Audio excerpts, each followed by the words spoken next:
I remember 2017 game. I think I was like a senior in high school watching it at my buddy's house, and I was cheering for the Birds back then. Never thought I would be a part of the next team that gets to win it again. It's a surreal feeling. BetMGM, new customers sign up and get the first get up to $1,500 paid back in bonus bets if your first bet loses. Then check back for promotions like odd boosts, no sweat bets, and NBA and NHL second chance promos, all from the sportsbook born in Vegas. Just thanks a lot to BetMGM. They really make it possible.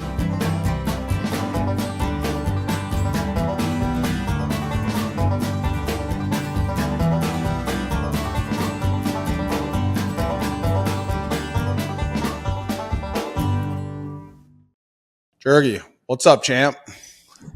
Not much. My guy, we just had our meeting about the parade tomorrow. Getting pretty juiced up about it. You should be, dude. It was literally the best day of my entire life. It was crazy. You guys get any like ground rules? You guys, kind of have a general idea of what it's going to be like, or are you just going to embrace the chaos? I think chaos is just what we live in. We like to embrace adversity, so we're just going to fight through it. Looking forward to it. Yeah, man, you should be. It's going to be insane, and it's on Valentine's Day, man. How's the city feel about that? I feel like the love is in the air in Philly tomorrow. I mean, it's a city of brotherly love. Oh, what are we talking about? It's a perfect day for it. Exactly, man. That's about as good as it gets. Well, let me tell you just a couple little pro tips from your boy. Like, don't break the seal. Hold it for as long as you can, because it's a battle in there, man. You're going to be in the trenches.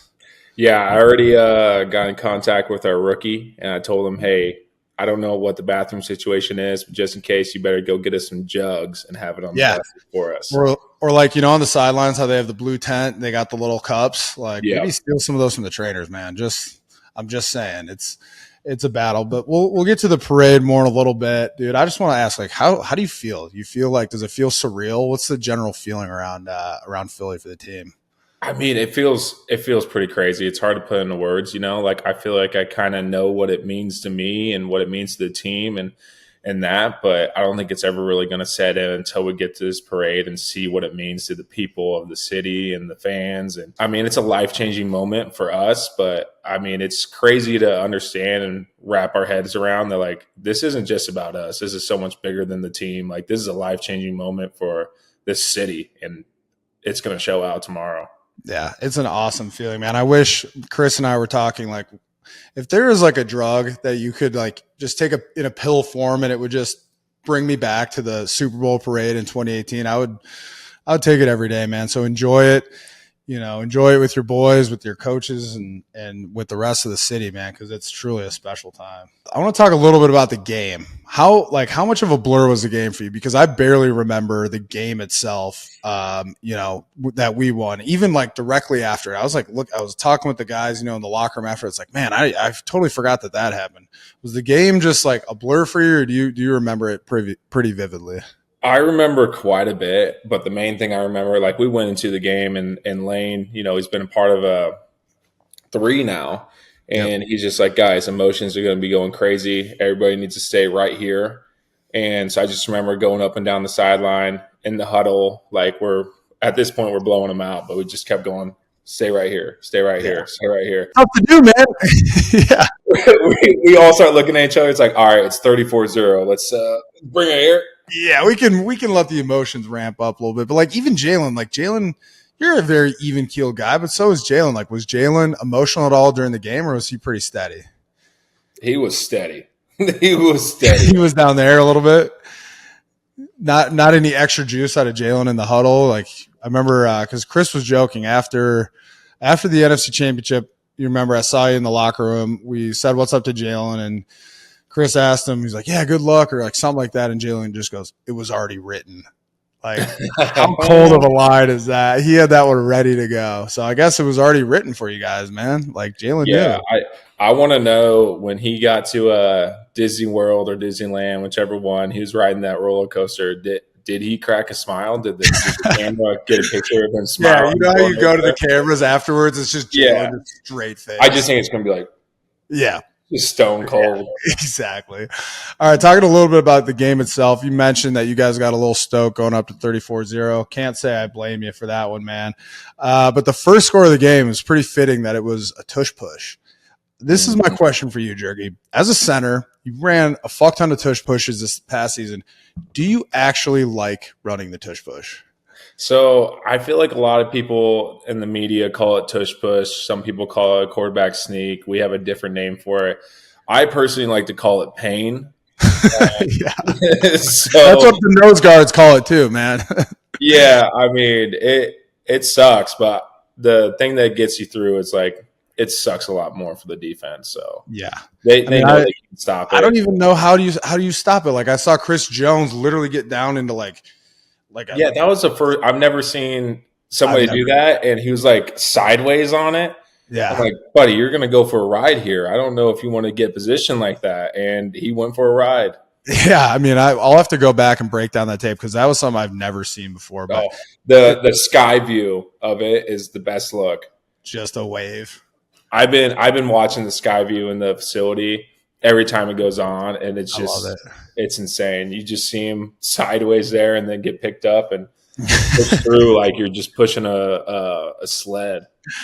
Took him for a ride, man. Talking about the game itself again. So for the Super Bowl, I feel like the Chiefs really sold out to stop your guys' run game offensively. Were you surprised by that? No, I mean, I feel like a lot of teams have been trying to key on that, and we've done a good job like adjusting and getting to certain things. But I mean, when you're bringing blitz zero and you're bringing it from all edges, you're really going to have A.J. Brown, Smitty one-on-one. Like, hey, we can win multiple ways, and those dudes are absolute studs.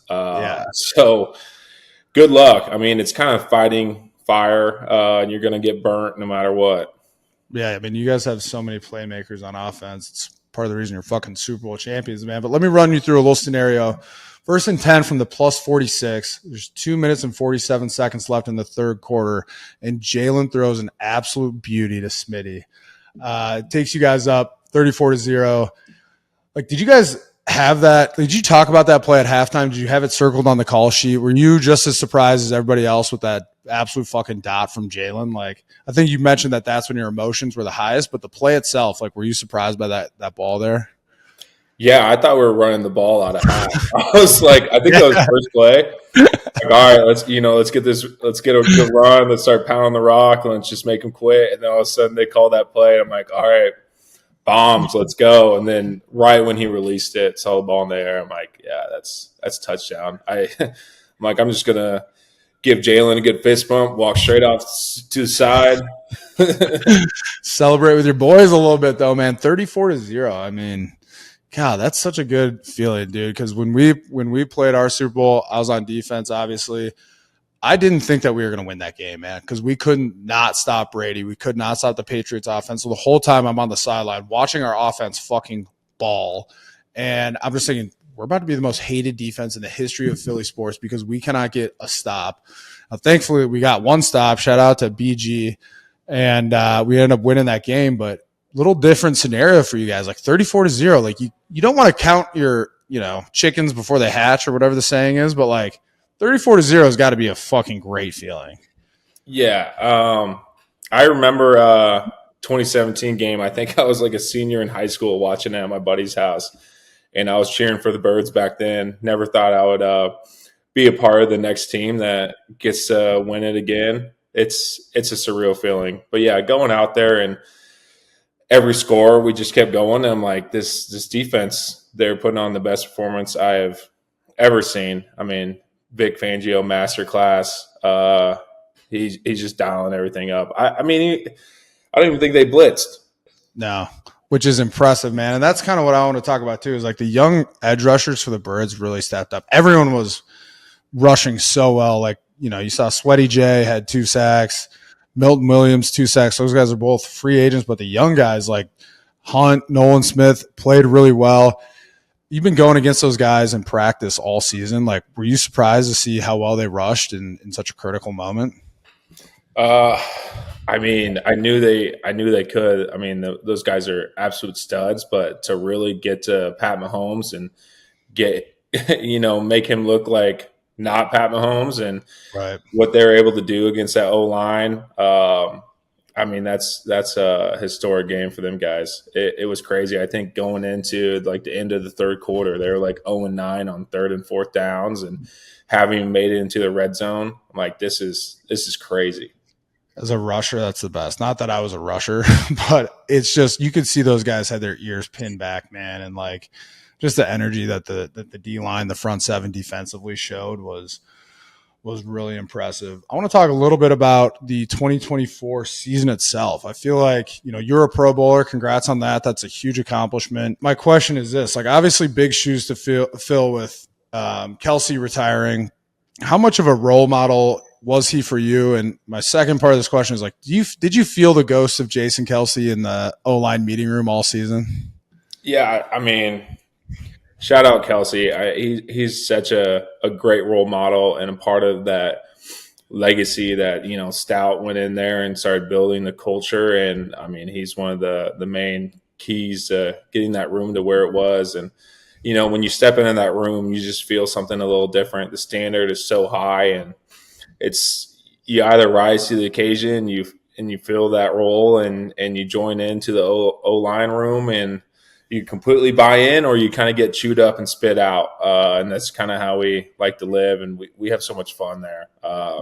It's an insane room to be a part of with Stout and all those guys. And yeah, I feel like going in there, filling shoes. I never really want to try to fill somebody else's shoes. And when you're trying to fill like a Hall of Famer's shoes, you're going to fail. So, I mean, I'm just worried about being my best self and filling my own shoes and creating my own legacy. It was a pretty damn good year. I think you've done that for yourself, my man. Going back into the locker room post game after the Super Bowl, can you just describe the atmosphere after the win, just immediately following the win? Like, what was it like in there, man? It was like a cloud. You just walk in, cigar smoke, cigarette, like it was just so smoky in there.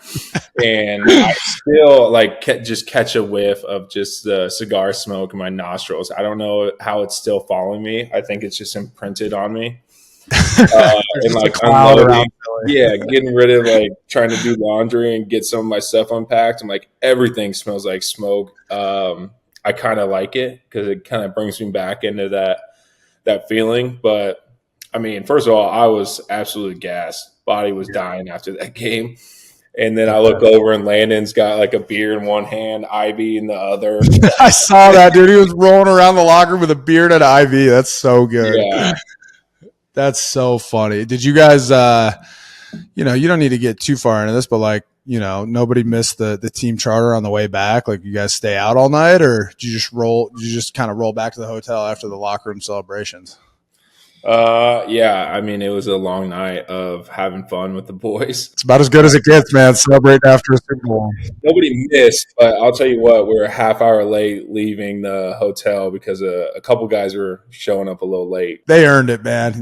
I got no problems with that. If you're going to be late, that's the time to do it, man, after the Super Bowl. And then another thing that's fun for you guys, I saw that you guys were on Fallon. How'd that happen, and what was that experience like? Yeah, I think it was, Saquon and Jalen were going to go on there. And I think Saquon's like, I don't really want to go on there unless I got my five boys up front coming with me.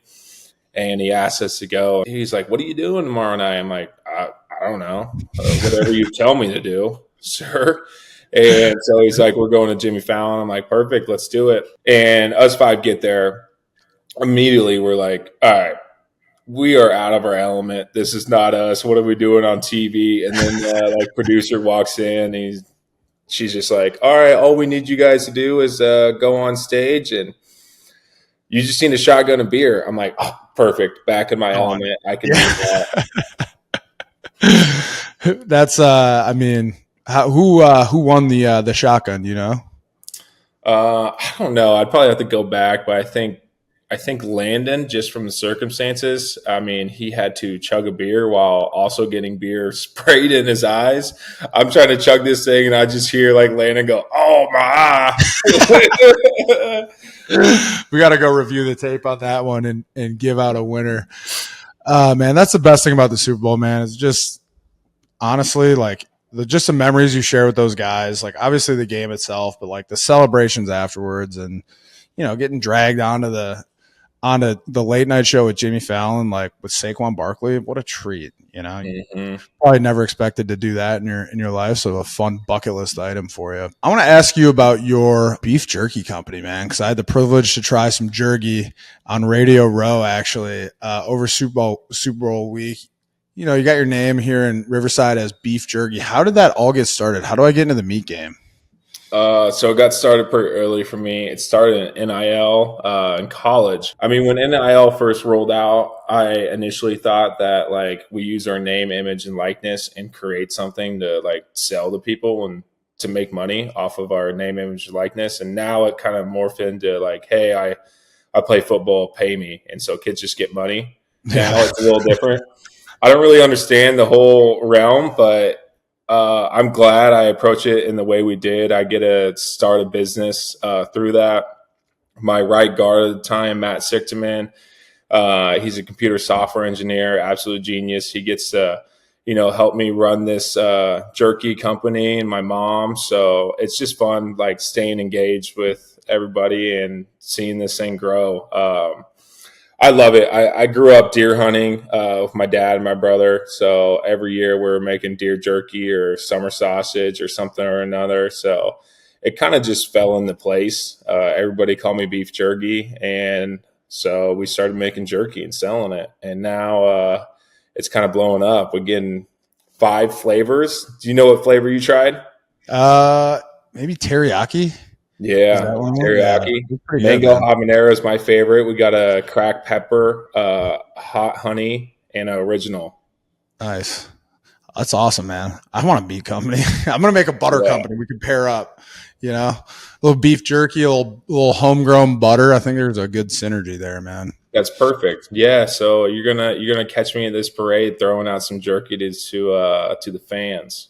Let's go. So what else you got lined up for the parade? You got an outfit. When Chris and I did the parade, Chris wore like a big fur coat and an Allen Iverson jersey. I ended up wearing an American flag shirt with like double denim. You got anything lined up? You can wear a mummer suit or what? We'll see. If I can get my hands on that fur coat, maybe. I think it might be spoken for. I'm not positive. Chris did mention that someone reached out for him to kind of, pay homage to that fit. It's a good fit, but I don't think I'd give you my American flag shirt, but I ended up making it a cutoff. It might be too cold for a cutoff, but I think I'll have a nice alcohol jacket on me. Yeah, exactly. Well, shit, man. I don't want to take up too much of your time. Just want to chat about your Super Bowl experience, talk about the parade a little bit, and then just say I fucking love you as a player, man. I think you're incredibly tough. I would have loved to have, played against you, but never worked out like that. But you're a hell of a player, man. Congrats on the Super Bowl. Great shit, and looking forward to seeing some shenanigans at the parade tomorrow. I appreciate it, man. It's pretty cool getting to meet you guys, getting to know you a little better. Us redheads got to stick together. Strawberry blonde jerky, but I'll give you a redhead just because you rocked that mullet though, dude. I looked up your combine pick and you had a buzz cut. Now you got the mullet coming in. I love that swag. Yeah, this is the first time I've ever grown out my hair. I didn't even know it was curly until I kind of grew it out this year. It's a good look, man. And then Chris actually ran into you at the team hotel over Super Bowl week, and you were rocking the green light hat we gave you. It's fucking awesome, man. Friend of the pod. We love it. Harry's, man. What would I have done without Harry's this week? For a guy that looked at his Oura ring at some point and it said 3 hours, 20 minutes of sleep with 20 minutes of REM sleep. Like I did that for 3 nights.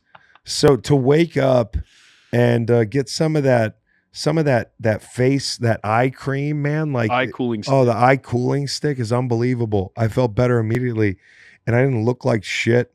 You get the puffing, the swelling, you got to bring that down. I got a facial massage tool. The thing did wonders for me. Pro tip, put the cooling eye kit in the fridge or the freezer for best results. Use both in the morning and at night for long-term benefits. I did forget to apply it at 5 a.m. but I definitely used it in the morning. So grab yourself a cooling eye kit from our good friends at Harry's and get ready for whatever the day has in store for you.